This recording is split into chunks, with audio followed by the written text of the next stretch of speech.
Praise the lord. రోమాపత్రిక 6వ అధ్యాయము 19వ వచనం. మీ శరీర బలహీనతను బట్టి మనుష్యరీతిగా మాట్లాడుచున్నాను.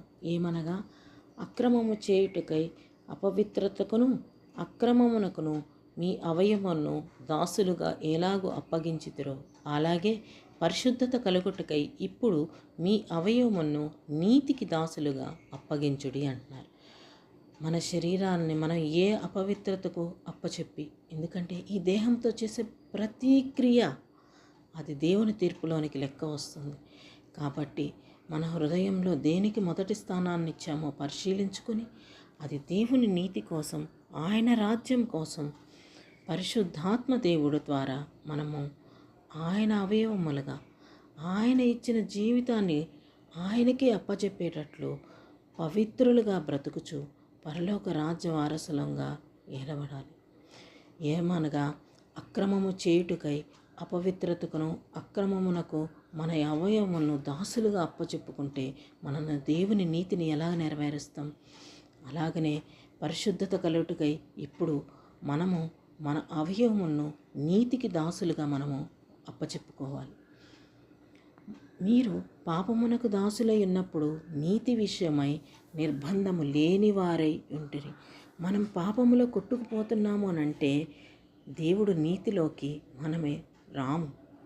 ఆయన నీతిలోకి మనం రావాలంటే ఆయన చెప్పినట్టుగా నడుచుకుంటూ ఆయన చెప్పిన విధులన్నీ గాయకొనుచు మనం పరలోక వారసత్వాన్ని సంపాదించుకోవాలి. అప్పటి క్రియల వలన మీకేమి ఫలము కలిగను? వాటిని గూర్చి మీరిప్పుడు సిగ్గుపడుచున్నారు కారా అని అడుగుచున్నారు. మనము అపవిత్రతతో పాపములో బ్రతికినప్పుడు వాటి వల్ల వచ్చే ఫలం ఏమిటి? వాటి వల్ల వచ్చే మనకు లాభం ఏంటి? ఆ క్రియలను మనం ఇప్పుడు తలుచుకుంటే దానికి మనము సిగ్గుపడే వారంగా ఉన్నాము. వాటి అంతము మరణమే. అయినను ఇప్పుడు పాపము నుండి విమోచింపబడి దేవునికి దాసులైనందున పరిశుద్ధత కలుగుటయే మీకు ఫలము, దాని అంతము నిత్య జీవం. ఏలయనగా పాపము వలన వచ్చు జీతము మరణము, అయితే దేవుని కృపావరము మన ప్రభువైన యేసుక్రీస్తునందు నిత్య జీవం. మనం నిత్య జీవ వారసులం అవ్వాలంటే క్రీస్తును అంగీకరించి మారు మనస్సు పొంది పరిశుద్ధాత్మను పొందుకొని ఆయన లోక వారసులంగా మనం తీర్చబడాలి.